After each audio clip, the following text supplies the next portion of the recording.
قبل أن نبدأ هذا الفيديو ندعوكم للاشتراك في القناة وتفعيل زر الجرس ليصلكم كل جديد. رسمية المملكة المغربية خلال الفترة الممتدة بين 4 و 6 جانفي الجاري للاطلاع على بروتوكول الأمن والسلامة العامة اللي تطبقه المديرية العامة للأمن الوطني خلال نهائيات كأس إفريقيا لكرة القدم 2025. الوفد هذا وفد مكتب التحقيقات الفيدرالي الأمريكي استهل الزيارة متاعه للمغرب الاطلاع بشكل مباشر وميداني على مختلف مكونات منظومة الأمن المعتمدة بملعب الأمير مولاي عبد الله بالرباط بالتزامن مع مباراة المغرب وتنزانيا، خصوصا الجوانب المتعلقة بانتشار فرق الأمن ومستويات المراقبة الأمنية واستعمال أنظمة المراقبة البصرية بالطائرات المسيرة والكاميرات عالية الدقة، كذلك الوقوف على آليات التواصل والتنسيق الإلكتروني بين هذه المكونات الأمنية من خلال مراكز القيادة الثابتة والمتنقلة. شو يعمل الاف بي اي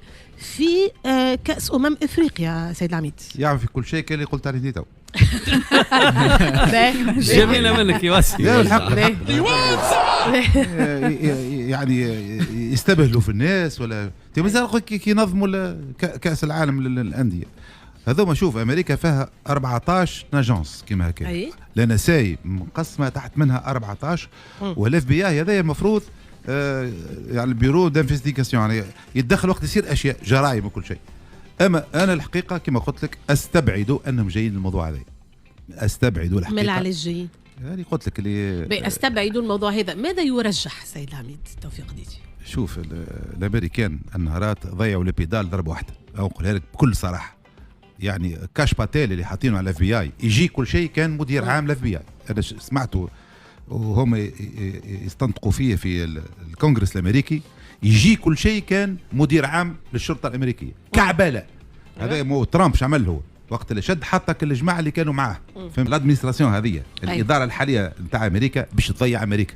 وهاني نقول لك بدات التداعيات راهو حتى اللي وقع في شسمه توا اللي وقع مسخره بالح في التلفزيون الامريكيه تمسخروا على ترامب كيما حبوا شتاو. اللي عندهم لايت شو عندهم البرامج اللي تنجم تقول اللايت شويه، لكن لا فيها جماعه قويين كلهم استأسوا برئيسهم وجابوه يقول اويل. قال لك ثم رئيس يجي يقول راني ماشي الاويل يقولها راني ماشي البترول. يعني قبل كانت امريكا تعمل لكن بست الربي. هذا من السذاجه انه يعني واضح سيد العميد. طلياني معمول به هذايا الاف بي اي صار تقبل فسر لنا. الاف بي اي كذا معمول جايين باش ياخذوا يعملوا في ستاج يشوفوا عندهم كوب دي موند نورمال عادي. نعطيك انا مثال. خاطر عندهم كوب دي موند. وي عندهم كوب دي موند مش كيما الكوب دي موند دي كلوب. هذوما مش يجيوك 48 نادي يشوف قداش دي سيبورتير يشوف كذا والامن وكذا ياخذوا كوم المغرب متقدمه ياسر. وصلنا الى نهايه هذا الفيديو.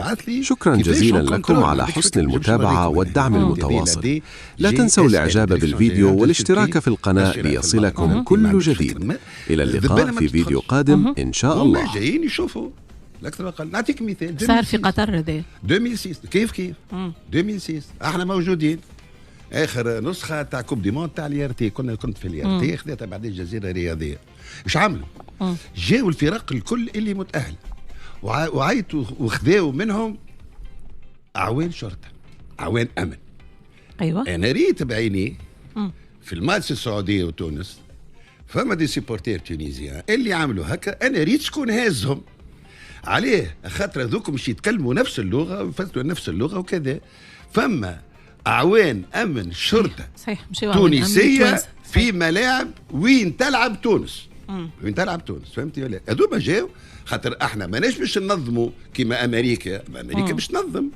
دونك بالنسبه لي انا عادي جدا فهمتي. ما نعرفش اف بي اي مش اف بي اي ما تدخلش في المصطلحات، ولكن الناس الكل تمشي وتاخذ معناها. فما بلدان يمشيوا عندهم تنظيم تاع الكاف. راهم اليوم في المغرب ولو انا يحبوا يعطيوها المغرب 2028 يقولوا كيفاش نظموا باش ناخذوا فكره نفس الشيء هذا يصير. بقى امور اخرى اخويا ما نجمش. سي خالد خذ تفصيل بسيط لا سامحني تفصيل بسيط. حسام حسن ده انا بقول لك اهو هو نموذج مصغر من السيسي. نفس كمية الجهل. شخص لا علاقة له بكرة القدم خالص نهائي. حتى هو لاعب بالمناسبة يعني.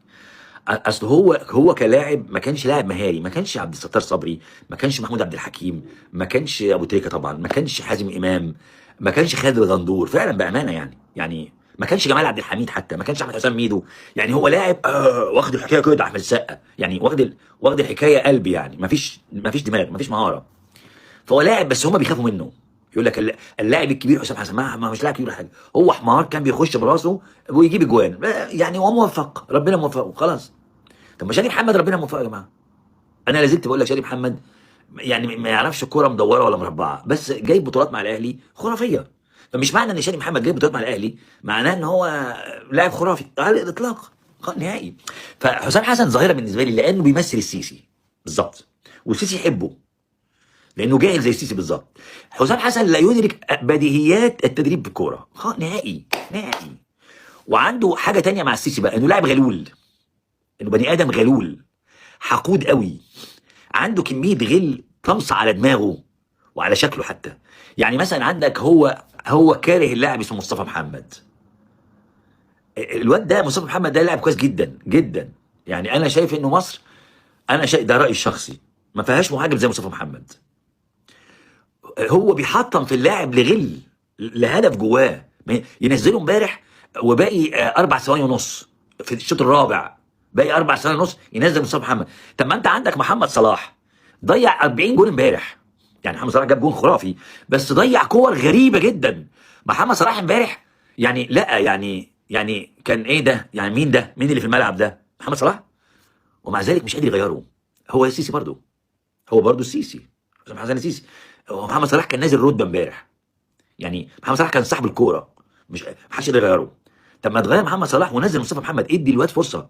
الواد ده انت اهنته كتير جدا، الواد ده انت محطمه نفسيا. لا مفيش، وهعلم عليك وهنزلك في اخر والواد مصطفى محمد مؤدب قوي منزله في اخر 30 ثانيه في الشوط الرابع، والولد واقف عادي جدا، يعني ما اتكلمش، ما شوحش، ما قالوش ينعل ابو او يحرق، ما قالوش حاجه. فحسام حسن نموذج للسيسي بالظبط، جهاله، غطرسه. هوريك دلوقتي مشهد الناس كلها لاحظته امبارح. حسام حسن بعد ما سجل، بعد ما مصر فازت 3-1، خلاص مصر صعدت وخدت 3-1.